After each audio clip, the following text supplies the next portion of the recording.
Voilà yaakaar naa ko ne teewlu ngeen ko sànq gis ngeen député Guy Marius Sagna li ma doon wax sànq laataa ñuy dem assemblée moom la daal di rappeler mooy ne bu 0 heure jotee normalement dañoo war a daal di rek arrêté li nga xam ne nii moo di ndaje bi mais tamit ci li ñu gis rek xam naa ñu ni tamit sax ñu daal di jóge daal di jóg ci ndaje bi le ci fàttali composition bureau de l'Assemblée nationale bu 15e législature bi ñu ngi am liste des vice-présidents de l'Assemblée nationale Ismaïla Diallo mu ngi bokk Pastef Rocky Ndiaye Pastef Cheikh Thioro Mbacké Pastef Mbène Faye Pastef Amadou Ba Pastef Oulimata Sidibé Pastef Samba Dang Pastef Ramatoulaye Bodian Pastef ñi nga xam ne nii ñoo di les secrétaires élus mu ngi Maymouna Bousso di Pastef Mouhamed Sall Pastef Daba Wagan Pastef Bakary Diédhiou Pastef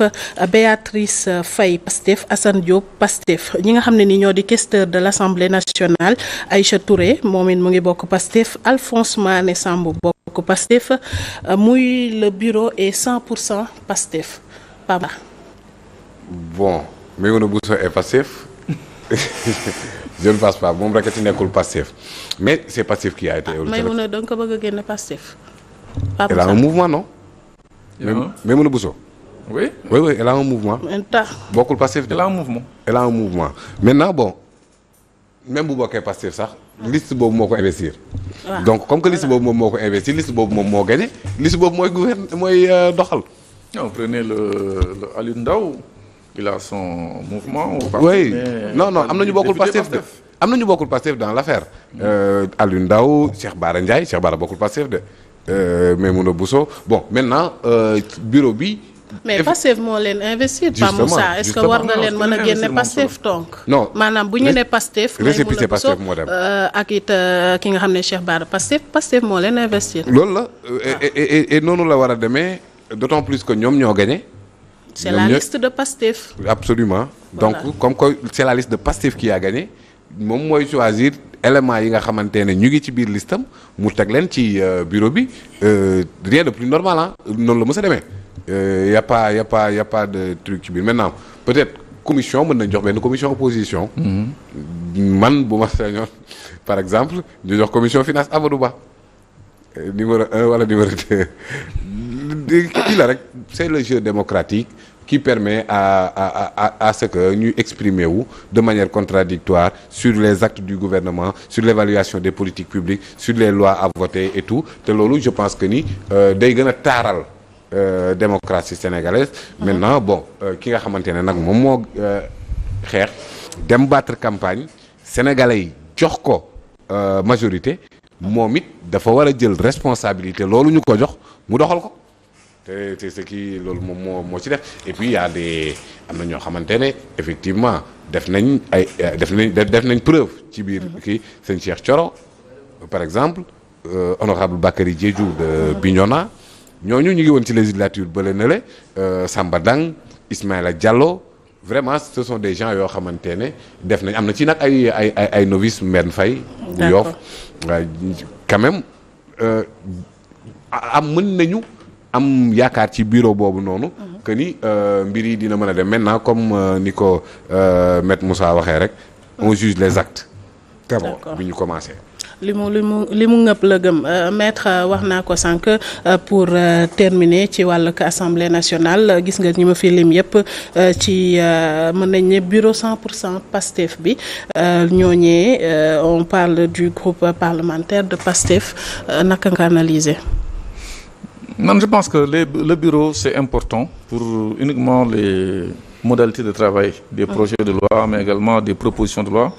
Mais lu am solo man ce sont les députés. Rupture bi nga xam ne moom la ñuy xaar c'est pas au niveau seulement des bureaux parce que foofu souvent soo gisee gars yi dafa dugg c'est une question d'avantage yoo xam ne dañ koy am. Voilà en rémunération en véhicule de fonction yooyu la moom moo tax buuxante bi bari mais lu am solo man les députés yuy voter les lois yuy jàll yu dul jàll et dans l'intérêt du peuple sénégalais mais toujours dans le cadre d'une rupture boobu nag moom wax naa la ne on va noter seen comportement bañ a topp uniquement d'ailleurs sax je pense que le président du PASTEF lorsque mu ngi leen doon recevoir je pense que c'était un séminaire wax na ci ne leen vous avez la latitude la liberté de vous positionner en fonction du peuple sénégalais bi leen yónni fi mais pas moi ou bien machin loolu nag c'est théorique c'est des paroles mais dans les actes on verra maintenant si Cheikh Bara aura la possibilité de bien contrôler le gouvernement. D'accord. ci mbirum daara de moom ko andi ci kii bi. moom dina xam nu mu koy joyante ñu ngi may signaler que ni Maimouna Bousso sa mouvement mu ngi tudd Force Citoyenne. voilà maître pour terminer sànq am na foo nekkoon sax ci biir wax mooy par rapport ak sa mandataire bi. parce que dafa am loo doon junj te bëgg naa aussi tamit nga agsi parce que ni nga waxee dafa mel. non dafa am ñu ci melewu. ñan ñoo ci melew ñu ngi ci non xam nga man bu ma doogee fi naan diw ak diw la je viole l'enquête policière. mais fan lañ nekk mën nga junjoo ñan la ñan ñu ci melew ci ñan. non parce que am na lu ci nekk te loolu defe naa ni keroog dem naa seeti le parquet. le numéro parce que yónnee nañ ko au niveau du parquet. je vais voir le substitut qui s'occupe du dossier pour que ñu mën ko avancer Sénégal xam ce qui s'est passé parce que lii warul continuer. warul continuer nit bu d'accordul ak dara dafa war a ñëw ne d'accord ma. boo waxee tamit d'accord si tu es majoritaire nit ñi ñu nekk minoritaire bàyyi ñu yéen ngeen def c'est-à-dire yéen leen topp mais bu fekkee tu es minoritaire tu n'as pas le droit jël briquet taal dossier bi.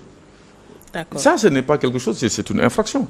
Ensuite tey nga ne lii man maay mandataire Moussa Diop nga toog ñu 22e jour ñu convoqué la. non je ne suis pas mandataire léegi qu'on n'a qu'à sortir les preuves que je suis parti là-bas à la DGE jour élection yi.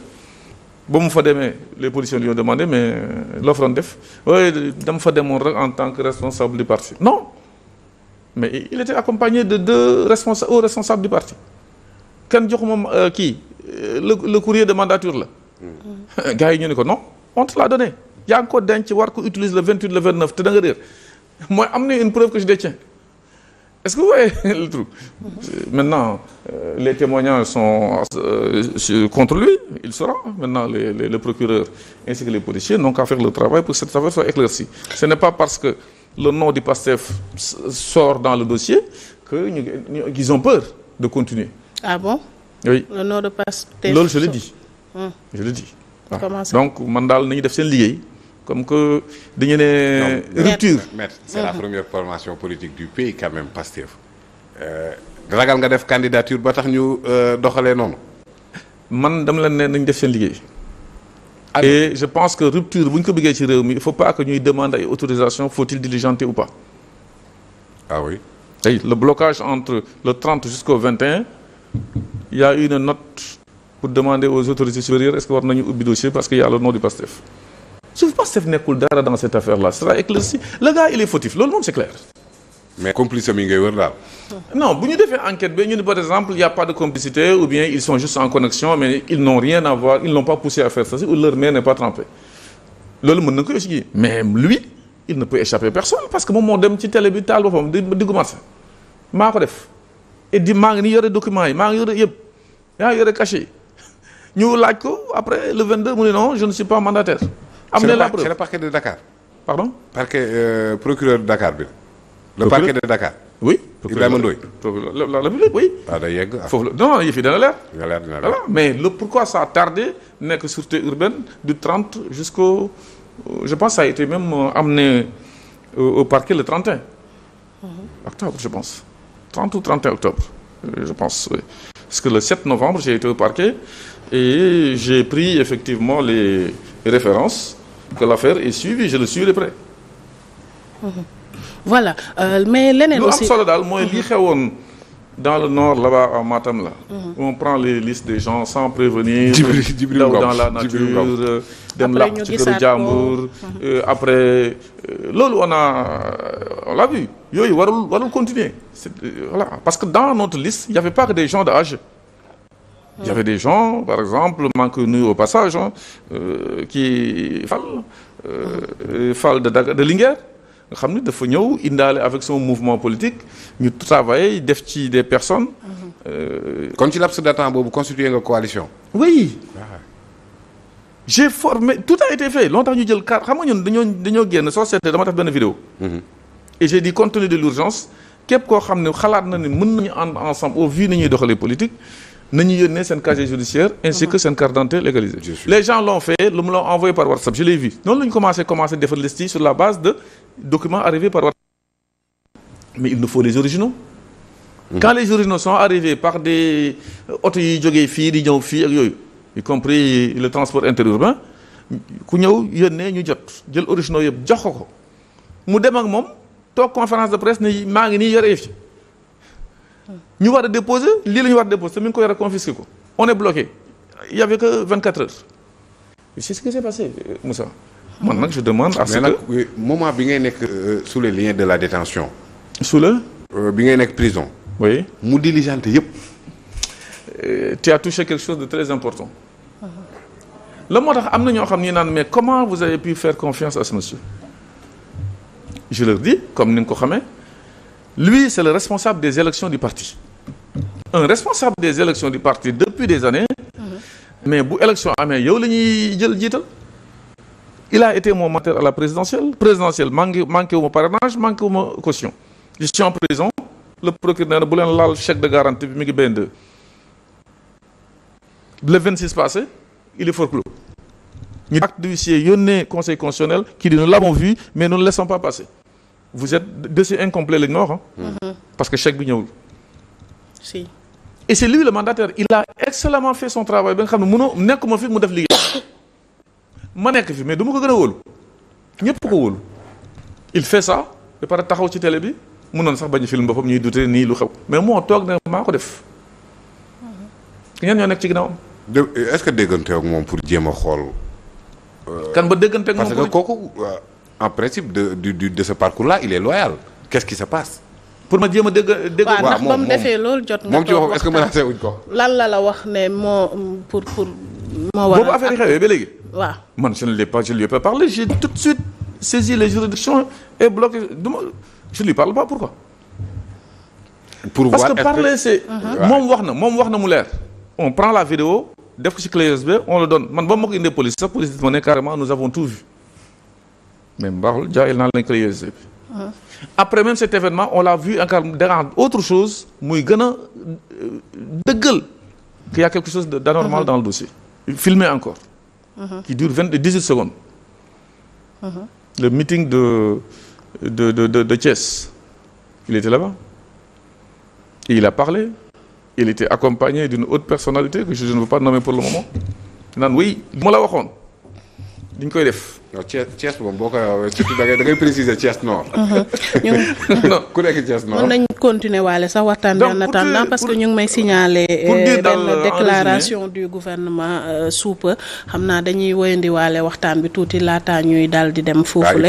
il faut un réaménagement. waaw loolu lañ may annoncé nii te dina nekk en direct le gouvernement s'apprête à faire une déclaration au palais xam naa nees tuut rek ci kanam nii dinañ ci ñëw allez poursuivre. Voilà donc en résumé je demande vraiment à ce que l'enquête soit accélérée parce que c'est pas du préliminaire c'est une enquête de flagrance voilà quelqu'un non seulement il dit maa def di la war a garder à vue tu n'es pas encore coupable tu es présumé innocent en garde à vue le temps qu'on enquête derrière toi mais deuxième chose boo ñëwee sa waxu démb ak sa waxu tey méngoowul demee nga ne lii tey nga ne lii mais yow yaay def obstruction à la manifestation de la vérité on doit te prendre te garder parce que tu es en train de mentir à tout le monde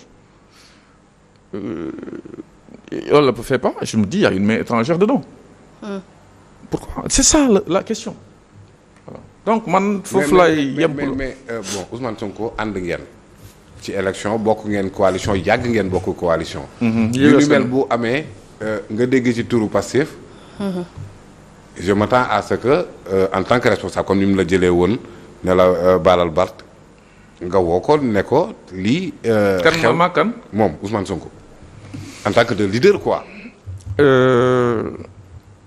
Nous sommes en direct à la télé.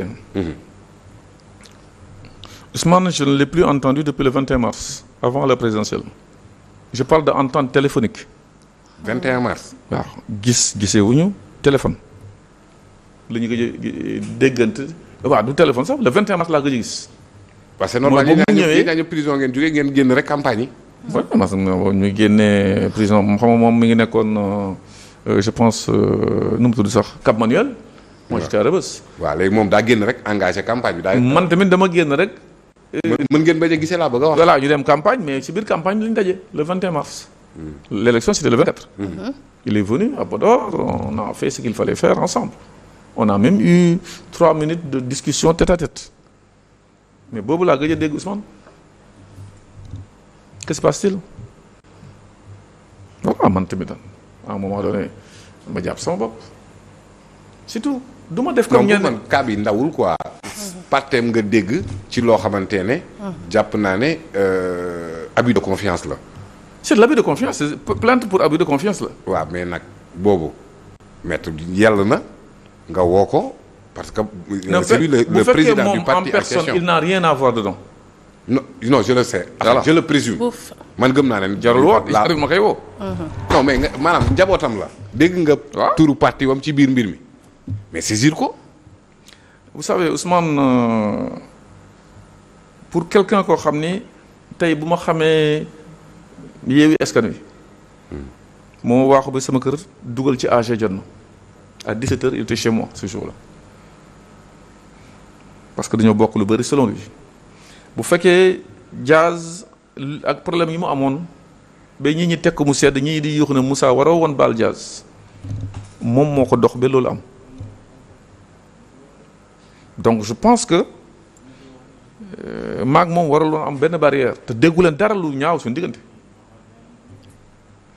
il s'est battu d'une certaine manière pour faire partir le président Macky Sall ba perte ci liggéeyam radiation ba ñu emprisonné ko ci moi aussi je me suis battu contre Macky Sall ba ma perte sama liggéey par décret comme moom mais aussi ba dem ci prison.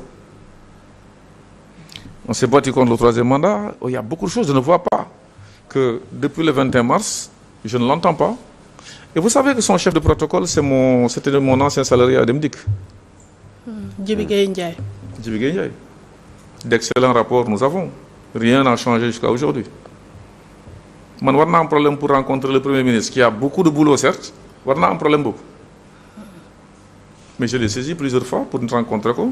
Aucune réponse. Donc, je ne suis pas de ceux qui vont aller toquer devant la porte d'Ousmane Sonko.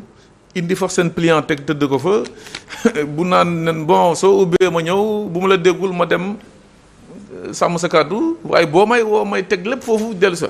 loolu de am na ko fa moom. waaw maam Khady je ne suis pas celui-là. voilà man je me bats pour que les choses changent je me bats à des prix forts. xam nga bu fekkoon yenn ay poste moo ma jógloo wala yenn affaire yi j'aurais pas perdu mon poste entre guillemets perdu à Demdik quand même un salaire de 5 millions avec tous les avantages que nous avions ma toog affronter Macky Sall fekk je suis sous décret tooguma ba ma ñàkk ba pare de mer ngembu non dama ko ne dama mënul d'accord ak lii donc mënuma ñëw pour le Sénégal laa ko def et sur des principes ñëw di dàqante ay place wala dem je le ferai pas. président Diomaye mi yilif ñëpp nag. pardon président Diomaye mi yilif ñëpp. waaw président Diomaye moo yilif yëpp et d'ailleurs je le remercie.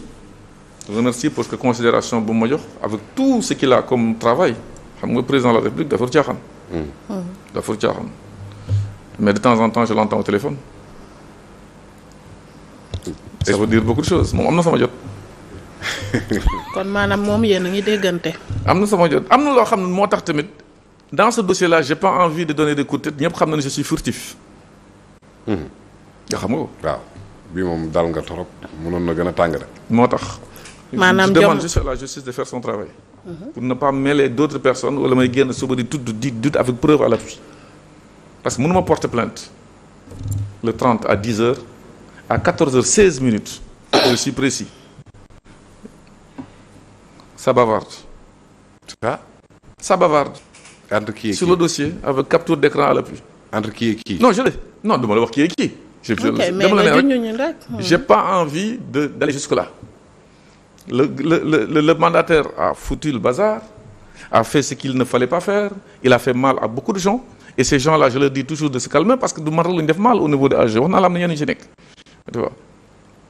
Donc j'ai trouvé que c'était quelque chose qui n'est pas à faire Et d'ailleurs, je pense même ce matin, il était sur une chaîne en train de faire une émission matinale. Ah oui? Mais il s'est fait écraser par vos confrères. Ne ko yow da nga war nëbbatu ji ce matin. kon moom mu ngi wax. C'est-à-dire am nañu am fii quoi. C'est-à-dire quand on se sent protégé, tu fais n'importe quoi. Mais xamul ne man protection. Il y aura Protégé aucune par- protection. Non, il y aura pas. D'ailleurs, le PASTEF n'acceptera jamais. D'ailleurs, boobu mu xewee, tout le monde à 95% sur chaque article publié. À 95%, 300 commentaires, yeeg 500, les gens à 95% disent kii bëgg na ko ci ñun. dëgg la kay. Donc voilà. Donc c'est ça qui est malheureux et loolu dafa war a arrêter. Et tant qu'on n'a pas pris le bâton là, mais man ça aussi va j'ai comme continuer. l'impression maître que ne am na ci ni ñu koy waxee ci lu dëgërloo toog am nga ay information mais bëggu koo wax parce que wax nga Pastef wax nga it tamit ne ki nga xam ne moo def loolu dafa am ñu nekk seen ginnaaw est-ce que tey jii nii jotul bu fekkee ne dafa am yow ay nit yoo xam ne nii teg si nga yor ci ay preuve ne ñoom ñoo nekk ci ginnaaw kookee nekkoon sa mandataire nga wax ko. Je vous ai dit que je le dirai Parce pas que- tant que l'enquête n'est pas terminée. Nañu boucler enquête bi ñu génnewuñu loolu man leen et ça. parce que dafa mel ni ne lii moom képp ku déglu dina xam ne kon peut-être fa nga xam ne nii ngay joxoñ baaraamu tuuma mooy parti au pouvoir Non, man je n'accuse pas le parti au pouvoir. parce que vous avez parlé de J'accuse des Pastef. gens qui sont mêlés dans cette affaire. Point. Ça, c'est pas le parti. Tu sais ce qu'on appelle en droit administratif les actes détachés. est-ce que du ci terme Voilà. ngay Munoo kii- attaquer un employé de l'administration qui fait un truc à titre personnel. Le moom li ñu sanctionne, on ne sanctionne pas l'administration. C'est un acte détachable des actes, nu mu encore, de son travail. Je pense que le PASTEF n'a envoyé personne pour faire de n'importe quoi. Voilà. Maintenant, Voilà. si certains, parce que je me suis un peu rebellé sur la confection des listes naan de mon passe dama dem ak sama liste avec mes amis mon parti politique ñu dem lu ñu am aussi nekk dans la mouvance présidentielle c'est pas une raison que certains utilisent ça pour faire n'importe quoi. Voilà. d'accord Donc loolu je pense que l'enquête va avancer. J'étais en voyage donc je suis revenu récemment et je pense que dans la semaine je serai au parquet pour voir le suivi du dossier pour que D'accord. au moins que yëf yi leer. mais tey jii nag mën nañ jàpp ne bu Ousmane Sonko damay jël say terme ndax yaa ne sànq non amul sama jot mais Diomaye am na sama jot tey jii nii kon ñoom mën nañ xaar bu ñu la woowoon pour nga jàpp ci liggéey bi di nga dem. liggéey bi am ni waaw mais xam nga ñëpp xam nañ ni si li ma xam nga man je suis très curieux intellectuellement. moo tax je me ressource. pour xam d'abord am ay preuves avant de faire quoi que ce soit.